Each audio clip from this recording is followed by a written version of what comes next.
Hi guys, welcome back to my channel. Today I'm going to show you how to make this DIY open shelf that you see behind me. When I decided I wanted something like this in my space, I looked it up online. I wanted to see if I could buy it. What I realized were that these things were selling for a ghastly amount. I'm talking 150, 250 bucks plus. I really could not spend that much money on a shelf because your girl's on a budget.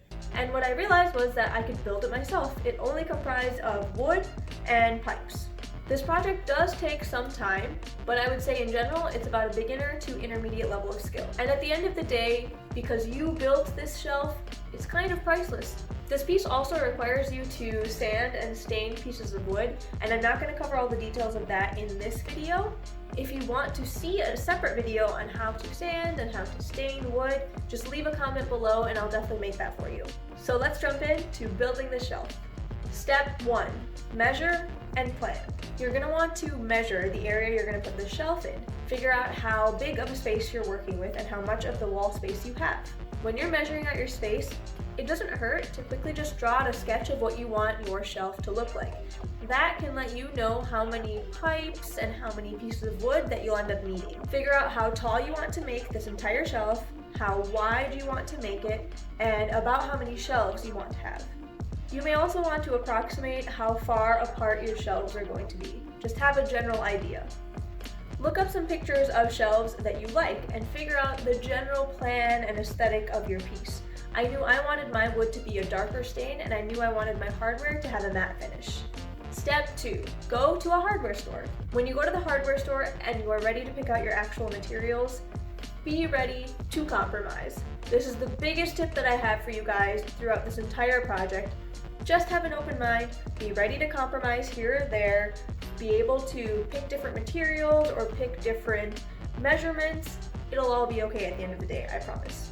Don't forget to bring a measuring tape. The other tip I have for you when you actually go to the hardware store is to not be afraid to ask for help. There are a lot of people at places like Home Depot and Lowe's and any hardware stores that are willing and ready to help.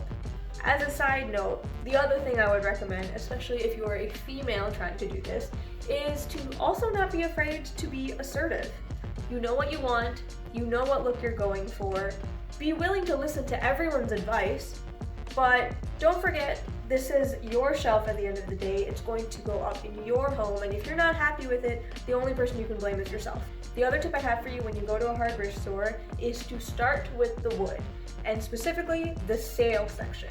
Sometimes places like Home Depot will have a pile of scrap planks. If you go there and you find enough wood to meet your shelving needs, go with those pieces of wood. It's okay if those pieces of wood have a couple scratches here or there, have a couple dents. It'll only add to the character of your shelf at the end of the day. This is where your measuring tape will come in handy. You can just quickly measure out the pieces of wood that are on sale, figure out if it works for your specifications, and then there you go. You got everything on sale, which is the best part. Step 3, buy the supplies. Your supplies might be a little different than mine. What I ended up using were 4 pieces of wood. They were 4 feet long, 9 inches wide, and 1.5 inches tall. All of the pipes and the pipe fittings I used were a 1/2 inch. I ended up using 8 10-inch pipes. These were the long pipes that the planks of wood were going to sit on top of, and each plank of wood was going to sit on top of 2 of them. So because I had 4 shelves, that ended up being 8 10-inch pipes. I also used 18 8-inch pipes. These were the pipes that were going to run vertical across the front of the shelf. I ended up using 18 of them because I did want quite a significant amount of space between the shelves. If you were to somehow find 16-inch pipes instead of the 8-inch pipes that I used, you wouldn't need so many, but I couldn't find any when I went in, so that's when I had to compromise and get the 8-inch pipes instead and just get double the amount. I used 8 T-fittings. These pieces were going to go where the horizontal pipes connected to the vertical pipes. I used 10 flanges. These are the pieces that go against the wall or against the floor. I used 8 couplings. These were the pieces that I screwed the 8-inch pipes together with to make that space between the shelves. And then at the very top, I used 2 caps. The other things I used were a Goo Gone adhesive remover. This was to remove the sticky residue that was left over when I removed those stickers off of the pipes. I also used Rust-Oleum spray paint. This is a spray paint that you can use on hardware, on wood, on really any furniture decor pieces. If you guys are okay with the black pipes as they are, you don't have to spray paint over them. It'll actually save you a lot of time. I'm just very picky and OCD, so had to go that extra mile. To stain and protect my wood, I use the Varathane wood stain and protector, and I'll leave all the links and all the specific names down below, so don't forget to check that out. The other thing that you'll need are screws. If you're building your shelf against a drywall, I would definitely recommend drywall anchors. This will prevent your shelf from ripping out your drywall and making people very angry. Step 4. The prep work. So you're going to want to sand and stain all of the pieces of wood that you have. And if you're spray painting your pipes like I did, you're going to want to go ahead and do that because that's going to take a couple hours to dry, and you're going to want to use multiple coats.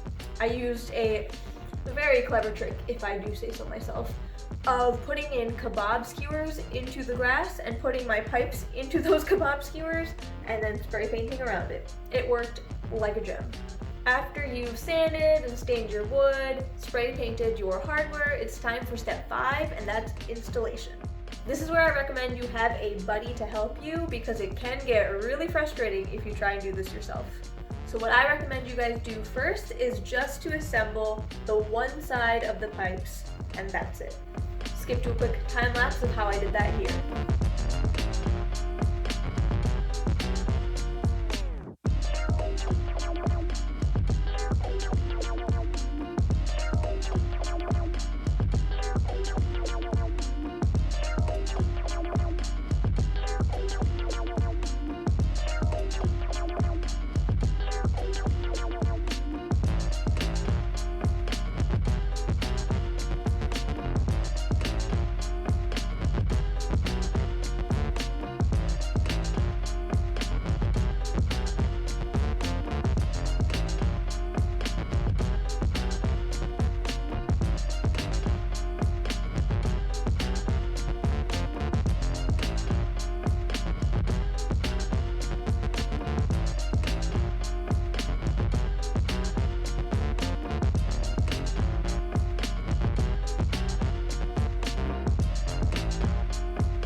After we built that first section, we made the mistake of building the second one on its own. I don't recommend doing that because inevitably what happens is that the two sets of pipes do not line up. What you end up doing is spending an hour trying to make the pipes match up perfectly, and it is a headache and a half. So what I recommend doing instead is just building that one set of pipes, then building the second one to match perfectly. What you can do is use a level just to make sure that the pipes that are going to sit underneath the wood, that those are completely level against each other. You'll see that we eventually ended up just doing that. Don't forget, if you're doing this on hardwood floors or laminate or anything like that and you don't want the pipes to scratch up the floor, add those little fuzzy tab things, technical terms. Add those to the bottom flanges so that they don't scuff up the floor. What we did was we put the one side of the pipes against the wall and then made sure again that everything was super level, and then I took a pencil and I marked out the inside circles of the flanges with pencil, and then we took the pipe away. We drilled some pilot holes into the cement with our cement drill bit, and then we put the pipe back up against the wall and then drilled in with the screws. After you've screwed the first set of pipes onto the wall, figure out how far apart you want the second one just so that your pieces of wood sit very nicely on both of them. And again, just mark out the inner circles of the flanges with a pencil so that you know where to drill your pilot holes. Double check, maybe with a laser level, that those holes match up to the holes for the first set of pipes that you already screwed in. And all there's left to do is drill the screws in and make sure everything is super solid. The last step of installation is to fit your pieces of wood across the two sets of pipes, and that's it. Just a disclaimer, Not everything is going to be perfect, even if you've measured a bazillion times. It's just not. Our pieces of wood, I don't think, are perfectly straight, so they do teeter a tiny bit on the actual pipes. That's okay. The only person that's going to notice is you, so don't drive yourself crazy with this like I did. And that's it. Thank you so much for watching, I really appreciate it. If there's anything else home decor related that you want to see from me, also let me know. If you liked this video, please give this a thumbs up, and don't forget to subscribe because I will be posting more content about all of my DIYs. And also, I have a couple of fashion videos coming your way soon, so subscribe for that. Thank you so much for watching, and I wish you luck in creating your own open shelf DIY.